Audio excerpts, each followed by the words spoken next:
Hello friend, welcome back once again. This is Moinak. तो आज का जो वीडियो होने वाली गाइस, आईबीपीएस पीओ मेंस के लिए करंट अफेयर्स हम लोगों को कैसे करना चाहिए। अगर आप लोगों ने अभी तक पढ़ाई वगैरह किया नहीं तो आप लोगों की भी समझ में आ जाएगा कि आपको कैसे 20 डेज के अंदर करना चाहिए ताकि जो आपका स्कोर मतलब इंक्रीज हो सके। तो देखिए, अगर आपने अभी तक करंट अफेयर्स पढ़ चुके हो तो आपको अपने जिस भी सोर्स को फॉलो किया, आपको अभी सिर्फ उसको मतलब रिवाइज करना होगा, ठीक है। उसके अलावा और कुछ नहीं। तो आप इस वीडियो को स्किप कर सकते हो जो अभी तक नहीं किया। देखो, आपके लिए अभी 20 डेज बचा है, तो इस टाइम पे आप मतलब हर एक मंथ का करंट अफेयर्स हर एक सेक्शन नहीं कर पाओगे, इतना तो पॉसिबल है ही नहीं। तो आपको अभी थोड़ा स्मार्टली अप्रोच करना पड़ेगा, ठीक है। तो कैसे, देखो, आप सबसे पहले एक सोर्स मतलब पकड़ लो, ठीक है। अड्डा 247 का जो मतलब द हिंदू का रिव्यू होता है, तो आप उसको डाउनलोड कर सकते हो। उसके बाद अगर आप ऑलिव बोर्ड का बोल्ड पीडीएफ है तो उसको भी डाउनलोड कर सकते हो। अगर आपके पास टेलीग्राम है तो अभिजीत मिश्र सर का जो टेलीग्राम चैनल है तो आप ज्वाइन हो सकते हो। वहां पर सर मतलब सेक्शन वाइज पीडीएफ डाल दिया मंथ वाइज, तो आप उसको भी डाउनलोड कर सकते हो। तो किसी भी एक सोर्स को पहले पकड़ लो। अभी आपको क्या करना चाहिए, आपको 3 मंथ करंट अफेयर्स करना चाहिए। कौन कौन सा मंथ? अगस्त, सितंबर एंड अक्टूबर, ओके, नवंबर 15 तक। बिकॉज 26 को एग्जाम है तो उसको पहले क्वेश्चन पेपर सेट हो जाएगा, तो 15 तक सफिशिएंट होती है। तो 3 मंथ करना चाहिए आपको। बिकॉज गाइस, आपने देखा होगा पिछले साल जो आईबीपीएस पीओ मेंस हुआ था जनवरी महीने में, और जितना भी क्वेश्चन उन्होंने पूछा मतलब 90% क्वेश्चन दिसंबर मंथ से था, ठीक है। तो आपको मतलब ज्यादा मतलब 6 महीने करना नहीं चाहिए, ठीक है। आपको 3 मंथ करना चाहिए और उसको अच्छे से करना चाहिए। देखो, वैसे भी मतलब पीओ मेन से तो जीए अनप्रेडिक्टेबल आएगा, तो यहाँ पे मतलब ज्यादा क्वेश्चन आप अटेम्प्ट नहीं कर पाओगे, मतलब ज्यादा अटेम्प्ट नहीं होगा आपसे। तो आपको वैसे ही करना चाहिए कि आपका सेक्शन कट ऑफ क्वालिफाई हो जाए आप और आपको थोड़ा बहुत मार्क्स मिल जाए। तो देखो, सबसे पहले जो आप करना चाहिए वो है, सबसे जो मोस्ट इंपॉर्टेंट होती है वो है banking, financial and economy news. मतलब बैंक रिलेटेड न्यूज होती है ना, उसको आपको सबसे पहले पकड़ना होगा 3 मंथ का, और उसको अच्छे से मतलब फिनिश करना चाहिए। मान लो पीएनबी बैंक किसी भी एक एनबीएफसी के साथ मिलके मतलब बैंक एश्योरेंस लॉन्च कर रहा है, तो आपको पता होना चाहिए एनबीएफसी का नाम क्या है, कौन सा बैंक कर रहा है। मान लो बैंक ऑफ इंडिया किसी भी एक वीसा के साथ मिलके एक क्रेडिट कार्ड लॉन्च कर रहा है, तो आपको पता होना चाहिए कौन सा बैंक है। तो इस तरह की न्यूज होती है ना, इसको बहुत ज्यादा मतलब अच्छे से करना चाहिए। उसके बाद गाइस, आरबीआई न्यूज, मतलब जो आरबीआई का सर्कुलेशन होती है ना, मतलब मान लो आरबीआई किसी भी बैंक का लाइसेंस कैंसिल कर दिया, तो आपको पता होना चाहिए कि जो लाइसेंस कैंसिल किया आरबीआई कौन सा सेक्शन मतलब कौन सा एक्ट के थ्रू किया। मान लो आरबीआई किसी भी एक एनबीएफसी के ऊपर पेनल्टी लगा दिया, तो आपको पता होना चाहिए कि पेनल्टी का अमाउंट कितना है, और मतलब ये जो पेनल्टी लगाया कौन सा एक्ट के थ्रू, ठीक है। तो इस तरीके से मतलब पीओ मेन से आपको डायरेक्ट स्ट्रेट फॉरवर्ड क्वेश्चन नहीं मिलेगा, तो आपको थोड़ा घुमा फिरा के क्वेश्चन उन लोग पूछेगा, तो आपको इस तरीके से प्रिपेयर करना चाहिए, ठीक है। मान लो आरबीआई का मॉनिटरी पॉलिसी कमेटी, ठीक है, मॉनिटरी पॉलिसी रेपो रेट क्या है, रिवर्स रेपो रेट क्या है, कितना चल रहा है अभी, आपको सबको रटना चाहिए, ठीक है, करना चाहिए। उसके बाद आपको जो आना चाहिए वो रैंकिंग रिपोर्ट एंड इंडिसेक्स, ठीक है। देखो, रैंकिंग में क्वेश्चन जो आता है ना डीप में आता है, आप लोगों को पता होगा। आपको ये नहीं पूछेगा कि कौन सा कंट्री टॉप में है, कौन सा कंट्री बॉटम में है, ठीक है। आपको ये पूछेगा कि टॉप 5 में कौन सा कंट्री नहीं है। तो आपको 5 ऑप्शन दे देगा, तो आपको बोलेगा कि कौन सा कंट्री नहीं है टॉप 5 में, तो आपको टॉप 5 एंड बॉटम का टॉप 5 आपको याद करना पड़ेगा, ठीक है। और रिपोर्ट का कौन सा एडिशन है, कौन पब्लिश कर रहा है, बस कहानी खत्म। और इंडिया का रैंक कितना है, बस हो गया, ठीक है, रिपोर्ट से। उसके बाद हम करना चाहिए अपॉइंटमेंट, और अपॉइंटमेंट में सबसे खास कर जो इंपॉर्टेंट है वो है मतलब बैंकिंग रिलेटेड। मतलब किसी भी बैंक का शायद एमडी सीईओ चेंज हो गया, किसी भी मतलब मान लो इंश्योरेंस कंपनी का एमडी सीईओ चेंज हो गया, ठीक है।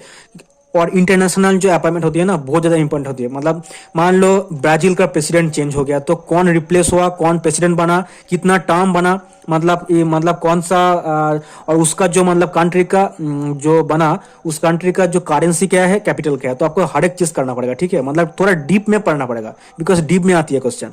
उसके बाद आपको एग्रीमेंट एंड एमयूज करना पड़ेगा। एग्रीमेंट एमयूज में क्वेश्चन कैसे आता है, मतलब आपको बोल देगा कि रिसेंट आईआरसीटीसी एंड कौन सा बैंक एग्रीमेंट किया, इस तरीके से क्वेश्चन को पूछेगा, ठीक है। मतलब वो भी बैंक रिलेटेड आएगा, मतलब कौन सा बैंक किसके साथ एग्रीमेंट कर रहा है।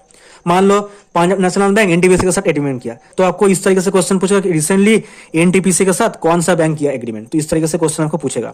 उसके बाद gas national affairs. National affairs बहुत अच्छे से करना चाहिए आपको। तो नेशनल अफेयर्स में आपको किस तरीके का क्वेश्चन पूछेगा, मान लो पीएम मोदी किसी भी एक साइट पर किसी भी एक स्टैचू का उद्घाटन किया, तो आपको पूछेगा कि स्टैचू का हाइट कितना है, स्टैचू का लेंथ कितना है, ठीक है। मान लो इंडियन रेल का रेवेन्यू आया तो आपको पूछेगा रेवेन्यू क्या है, इस फिस्कल में रेवेन्यू क्या है, कितना परसेंट इंक्रीमेंट हुआ, तो इस तरीके से क्वेश्चन पूछेगा। उसके बाद गए सबसे जो इंपॉर्टेंट, मतलब बहुत ज्यादा important, government scheme. Government scheme से भर भर क्वेश्चन आते हैं। मान लो आपका जो है पता होना चाहिए गवर्नमेंट स्कीम, उसका लॉन्च कब हुआ, कहां पर लॉन्च हुआ, ठीक है, स्कीम के तहत मतलब क्या क्या चीज मिलेगा आपको, ठीक है, और स्कीम का जो इंटरेस्ट रेट चल रहा है, मान लो किसान विकास पत्र, तो आपको पता होना चाहिए कि किसान विकास पत्र का इंटरेस्ट रेट अभी कितना चल रहा है, ठीक है। और गाइस जो मतलब वो होती है ना, मतलब स्कीम का जो फुल फॉर्म होती है, तो उसको आपको बहुत अच्छे से रटना पड़ेगा। आपको कैसे क्वेश्चन पूछेगा, मान लो एक स्कीम है पीएम श्री, आपको पता होना चाहिए PMSHRI, पीएम श्री स्कीम है, तो आपको क्वेश्चन आएगा किस तरीके से कि ये जो पीएम श्री स्कीम है, तो यहाँ पर एज का मतलब क्या है, तो आपको पांचों ऑप्शन मिल जाएगा एज से रिलेटेड, तो आपको यहाँ पे बोलना होगा एज का मतलब स्कूल, ठीक है, प्रधानमंत्री स्कूल, मैंने भूल गया अभी ठीक है, तो मेरे को रिवाइज करना पड़ेगा। तो इस तरीके से क्वेश्चन पूछेगा, बहुत ज्यादा कॉन्फ्यूजन होती है, ठीक है। उसके बाद आएगा मार्जर एंड एक्विजिशन, मतलब जो बड़ी बड़ी लेवल पे होती है ना, मतलब मान लो अदानी ने किसी भी एक सीमेंट कंपनी, मान लो जो है अंबुजा में जो शेयर खरीदा, कितने परसेंट शेयर खरीदा, कितने रुपये में खरीदा, तो इस तरीके से क्वेश्चन आपको पूछेगा यहाँ पे, ठीक है। उसके बाद इंटरनेशनल अफेयर्स, तो इंटरनेशनल अफेयर्स में आपको क्या करना चाहिए, यहाँ से जो ज्यादातर क्वेश्चन पूछेगा वो अपॉइंटमेंट ही पूछेगा, मतलब जो इंटरनेशनल अपॉइंटमेंट होती है, मतलब किसी देश का प्राइम मिनिस्टर चेंज हो गया, किसी देश का जो है मतलब प्रेसिडेंट चेंज हो गया, तो आपको इसको मतलब पता होना चाहिए। उसके बाद गाइस जो सुपरलेटिव होते हैं ना, बहुत ज्यादा इंपॉर्टेंट होते हैं, मतलब फास्ट, लास्ट, लार्जेस्ट, टॉलेस्ट, मतलब किस तरीके से क्वेश्चन पूछेगा, किसी भी एक जगह पर लार्जेस्ट ब्रिज बना, तो आपको पूछेगा ब्रिज कहां पर बना, ब्रिज का लेंथ कितना है, ब्रिज का मतलब जो चौड़ाई है कितना है, तो ठीक है, तो ब्रिज का जो मतलब इनाग्रेशन किया कौन किया, जो कंट्री में बना उसका कैपिटल क्या है, करेंसी क्या है, तो इस तरीके से आपको क्वेश्चन यहाँ पे पूछ सकते हैं। तो सुपरलेटिव जो होती है वो बहुत ज्यादा इंपॉर्टेंट होती है। उसके बाद आपको क्या करना चाहिए, यूनियन बजट, बजट से क्वेश्चन हमेशा आता है, ठीक है, बजट आपको करना चाहिए, कितना फंड एलोकेट हुआ, ठीक है, तो इस तरीके से क्वेश्चन आपको मिलेगा, तो इसको आपको करना चाहिए। उसके बाद अवार्ड, देखो उस अवार्ड में जो इंपॉर्टेंट होती है ना, तो उसको करना चाहिए।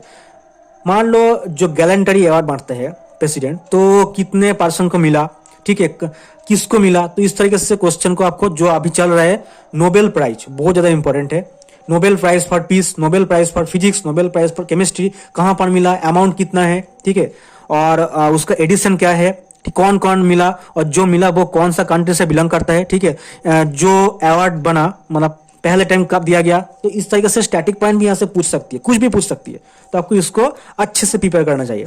उसके बाद डिफेंस एक्सरसाइज, हालांकि ये क्वेश्चन कम आती है, फिर भी आपको करना चाहिए, जो इंपॉर्टेंट होती है। मान लो वज्र विहार इंडिया यूएस के बीच में होता है, तो उसका एडिशन कौन सा है, कहां पर हुआ, किसके किसके बीच में होता है, कौन कौन कंट्री के बीच में होती है, मतलब किसका एक्सरसाइज है, नेवी का है, एयरफोर्स का है, आर्मी का है, तो आपको पता होना चाहिए हर एक चीज। उसके बाद गाइस ओनली इंपॉर्टेंट बुक, हर एक बुक नहीं, जो बुक इंपॉर्टेंट होती है, मान लो रास्किन बॉन्ड का एक बुक आ गया, तो ये आपका एग्जाम के लिए बहुत ज्यादा इंपॉर्टेंट हो गया।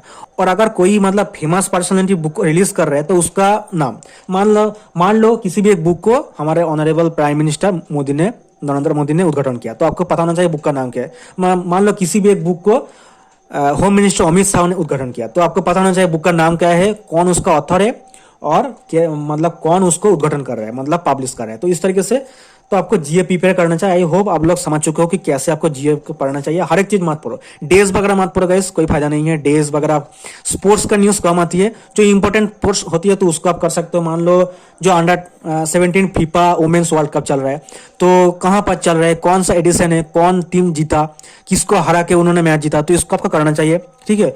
और ऑबिचुअरी आप स्किप कर सकते हो, ऑबिचुअरी में कोई दिक्कत है ही नहीं, ऑबिचुअरी आप एकदम स्किप कर सकते हो।